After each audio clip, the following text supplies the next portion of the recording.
আসসালামু আলাইকুম প্রিয় দর্শক, বিশ্বদিগন্তে আপনাদের সকলকে স্বাগত জানাচ্ছি। দেশ ও বিদেশের সর্বশেষ সংবাদ নিয়ে আবারও আপনাদের সামনে হাজির হলাম। চলুন দেখে আসি এখনকার সর্বশেষ সংবাদ।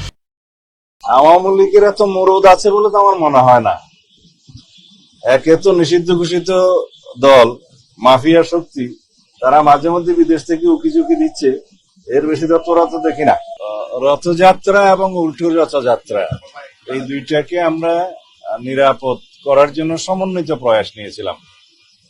আমাদের আইন শৃঙ্খলা রক্ষাকারী বাহিনী, গোয়েন্দা সংস্থা সমূহ খুব সমন্বিত প্রচেষ্টা নিয়েছিল, কোনো অসুবিধা হয় নাই এবং শান্তিপূর্ণভাবে সেটা অনুষ্ঠিত হয়েছে।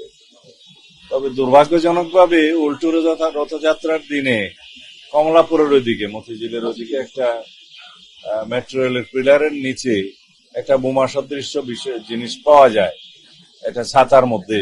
সেটা আমাদের আনসার দুইজন সদস্য এটা দেখার পরে পুলিশকে জানায়, পুলিশ এটা কর্ডন করে রাখে এবং এটা বোম ডিসপোজাল ইউনিট যে সেটা সরায় এবং পরে এটা বিস্ফোরিত করে। এতে করে খুব শঙ্কিত হওয়ার কোনো কারণ নাই। কোন পক্ষ হয়তো চেষ্টা করেছিল যে সাম্প্রদায়িক সম্প্রীতি বিনষ্টের কোনো কিছু করা যায় কিনা, তারা হয়তো চেষ্টা করেছিল। আমরা সেটা সেভাবে দেখেছি এবং একটা তদন্ত পরিচালনা করছি আমরা, এর পিছনে কারা আছে ফাইন্ড আউট করার জন্য। এরপরে আশুলিয়াতে আরেকটা এরকম বোমা সদৃশ্য জিনিস পাওয়া গিয়েছে, যে একটা ব্যাগ রেখে গেছে একজন দুষ্কৃতকারী, পরে সেটা একই কায়দায় উদ্ধার করে আমরা বিস্ফোরিত করেছি। এই ঘটনাগুলোর যোগসূত্র আছে কিনা সেটা তদন্ত করতে বলেছি আমরা, তদন্ত পরিচালিত হচ্ছে। তবে আগের সময়ের তুলনায় যদি আমরা তুলনামূলক বিবরণী দেই, একই সময়ে এই বিষয়গুলো কিরকম হয়েছে তার তুলনায় এটা অনেকটা কম। তবে আমরা সবসময় সতর্ক আছি এবং আমাদের এই জাতীয় বিষয়গুলো যারা অ্যাড্রেস করে আর কি,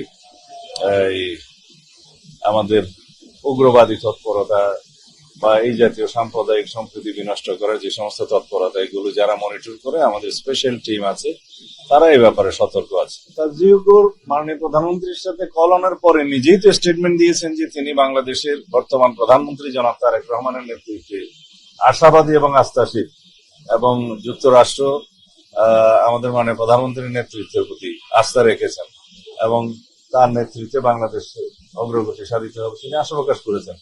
তার মুখেরই কথা। আমাদের পুলিশ বাহিনীর মধ্যে একটা সবসময় চালু থাকে যাতে আনঅ্যাটেন্ডেড কোনো ভেহিকেল না রাখে।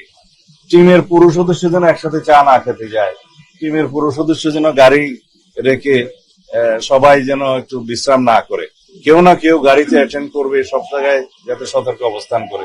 এটা নর্মাল প্র্যাকটিস, এটাকে অন্যভাবে নেওয়ার কোনো কারণ নেই। সতর্ক। প্রিয় দর্শক, এখনকার মতো এখানেই শেষ করছি। দেশ ও বিদেশের সর্বশেষ সংবাদ জানতে আমাদের চ্যানেলটি সাবস্ক্রাইব করুন। সাথে থাকার জন্য ধন্যবাদ। আল্লাহ হাফেজ।